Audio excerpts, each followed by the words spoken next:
আসসালামু আলাইকুম এভরিওয়ান, সবাইকে জুমা মোবারক। সবাই কেমন আছেন? আজকে আপনাদেরকে তৈরি করে দেখাবো ছোটোবেলায় সেই স্মৃতিময় খাবারটা হলো বাদাম টানা বা পিনাট বার। এটা ছোট বড় সবারই খুবই পছন্দ, এটা লোভনীয় একটা খাবার। এখানে আমার আগে থেকে বাদামগুলো একটু ভাজা ছিল ফ্রিজের মধ্যে, চামড়া ছাড়ানো, তো একটু নেতিয়ে গিয়েছে। আমি আবার একটু গরম করে মুচমুচে করে নিয়েছি। তো চামড়াটা তো অফ ক্যামেরা আগে থেকে যেহেতু ছাড়ানো ছিল, তো কিছু কিছু আছে দেখছি কেমন আছে। তো এগুলো সম্পূর্ণ মুচমুচে হয়ে গিয়েছে, ওইগুলোকে একটু এভাবে হাত দিয়ে প্রেস করে নিচ্ছি যেন উপরের চামড়াটা যেন উঠে যায়। তারপর আমি এটা একটু ঝেড়ে নেব। তো আমি এখানে যে বাদাম টানা বা পিনাট বাটার যে এটার মধ্যে নেব, প্লেটটার মধ্যে নেব, সেটার মধ্যে একটু এখানে ঘি গ্রিস করে নিয়েছি। আর এখানে 1 কাপের থেকে বেশি 1.5 কাপ নিচে হলো চিনি আর একটু পানি দিয়ে এখন ক্যারামেলাইজড করে নেব। এখন এটাকে নেড়ে চেড়ে চুলাটাকে মিডিয়াম টু লো ফ্লেমে রেখে আমি এটা করে নিচ্ছি। আর এটা আস্তে আস্তে কিন্তু অলরেডি কালার আসা শুরু করছে।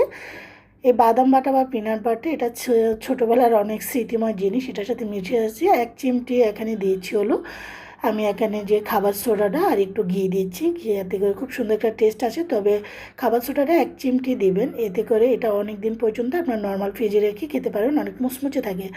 আস্তে আস্তে কিন্তু খুব সুন্দর একটা কালার অলরেডি চলে এসেছে। লোভনীয় বাদাম বা পিনাট বাটারটা আপনারা খেতে পারেন। এখন আমি দিয়ে দিচ্ছিল সে বাদামগুলো দিয়ে এখন নাড়ার উপরে রাখছি। চুলাটাকে আমি একদম লো ফ্লেমে নিয়ে নিয়েছি। তো এভাবে করে আমি নাড়িয়ে চাড়িয়ে ভালো করে দিচ্ছি। তো আমি এখানে যেটার মধ্যে ঘি ব্রাশ করেছিলাম সেটার মধ্যে এখন ঢেলে দিচ্ছি। তবে এটা গরম থাকা অবস্থা, ঠান্ডা হয়ে গেলে কখন ঢালতে যান, তা নাহলে এটা আটকে যাবে। এটা একদম গরম অবস্থায় কিন্তু এটা ঢেলে দিতে হবে। ঢেলে দিয়ে কিন্তু এটা খুব চামচ দিয়ে কিন্তু যে এটা খুব সাথে সাথে কিন্তু এভাবে ছড়িয়ে দিতে হবে। আপনার বা যে কোনো ধরনের বেকিং পেপার বা ঘি লাগানো কোনো কাগজের উপরে দিয়ে বা কোনো প্লেটের উপরে এভাবে করে ছড়িয়ে দেবেন। একটু ঘি দেওয়ার কারণে এটার সাথে সাথে উঠে যাবে, এটা লেগে থাকবে না। তো এভাবে করে ছড়িয়ে দিচ্ছি আর চেপে চেপে দিচ্ছি, চারদিকটা দেখতেই পাচ্ছেন। এই লোভনীয় খাবারটা আমাদের ছোটো বড়ো সবারই পছন্দ। আমি চামচ দিয়ে এভাবে করে চেপে দিচ্ছি যেন সুন্দরভাবে যেন এটা সেট হয়ে যায়, কোনোভাবে যেন এটা ফাঁকা না থাকে। তো এভাবে করে এখন এটা গরম গরম থাকা অবস্থায় কেটে নিয়েছি। এতে করে এটা যখন শক্ত হয়ে যাবে তখন এটা কিন্তু ভেঙে নিলে কিন্তু খুব সুন্দর কিন্তু ভেঙে যাবে, পাট পাট পাট খুলে আসবে। তবে অবশ্যই কিন্তু গরম থাকা অবস্থায় এভাবে করে যার যেরকম শেপ আপনারা যার যার পছন্দ অনুযায়ী শেপটা করে নেবেন। এই বাদাম বাটা বা বাদাম পিনাট বাটা এটা খেতে কিন্তু অনেক মজা। তো কিছুক্ষণ আমার বাচ্চা তো এদিক দিয়ে অস্থির হয়েছে কখন খাবে এটা। তো আমি এটা আসলে এটা পুরোপুরি একদম হয়নি, সেটা নিয়ে দেখেন এখনও কিন্তু নরম আছে, ওদেরকে একটু দেওয়ার জন্য।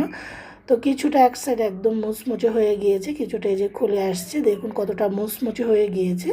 আর নিচ সাইডটা দেখেন আলহামদুলিল্লাহ। এভাবে করে লোভনীয় এই বাদাম টানা বা পিনাট বাটা আপনারা পরিবার পরিজন উপভোগ করতে পারেন। একটু বেশি করে বানিয়ে দিলে 1 থেকে 1.5 মাস পর্যন্ত নর্মাল ফ্রিজে রেখে খেতে পারেন। এখন একটা পিনাট বার বা পিনাট টানা ভেঙে দেখাচ্ছি কতটা মুচমুচে হয়েছে। একটু চাপ দেওয়ার সাথে সাথে ভেঙে দিচ্ছে। সবাই ভালো লাগবে, সবাই ভালো থাকেন। আল্লাহ হাফিজ।